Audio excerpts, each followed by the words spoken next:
इस पे ज़्यादातर लोगों का ये सवाल आता है कि भाई ये तो खाली अच्छी अच्छी बातें हैं, इनसे कुछ नहीं होता। आजकल हर इंसान माइक लेके बोलना शुरू कर देता है और कुछ भी नहीं बदलता, तो लोग बात करके आगे निकल जाते हैं।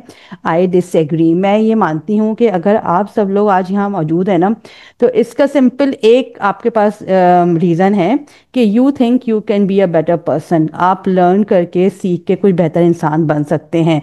तो ये ही पहला स्टेप होता है इंसान का, जिसमें उसको अवेयरनेस होती है कि उसकी ज़िंदगी में कहीं ना कहीं इम्बैलेंस है।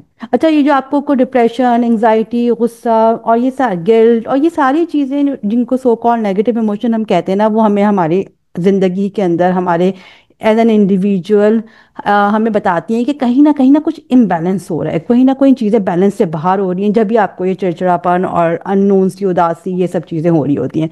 तो ये पहला स्टेप होता है अवेयरनेस। फिर इंसान सोचता है, उसके बारे में इल्म हासिल करता है, वेस्टर्न एकेडमिया से, कुरान से, सीरत से। आजकल तो बेशुमार एवेन्यू है नॉलेज हासिल करने के। और जब आप ये सारी नॉलेज वगैरह हासिल करते हैं ना, फिर आप बात करते हैं अपने हस्बैंड से, अपने बच्चों से, ये जनरल प्रिंसिपल डिस्कस करते हैं, तो आपका एक पर्सपेक्टिव बन जाता है। जब आपका एक नई सोच बनती है ना, फिर आपको नजर आता है कि भाई आपके घर में, आपकी ज़िंदगी में ये चीज़ें सही नहीं हो रही हैं।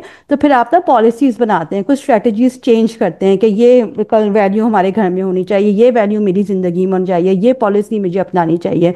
तो इसी विजडम के थ्रू हम अपनी ज़िंदगी को थोड़ा सा बैलेंस से करीब ले आते हैं। लेकिन ऐसा नहीं है कि हम कोई निर्वाण पे पहुंच जाते, अगेन हमारी ज़िंदगी में कोई इम्बैलेंस आता है तो अगेन हमें ये साइकिल से पूरी ज़िंदगी गुजरते रहना है जब तक हम जिंदा हैं। यानी कि पैदाइश से लेके कब्र तक आपको अपने आप को बेहतर बनाने की कोशिश करते रहना है इंशाल्लाह।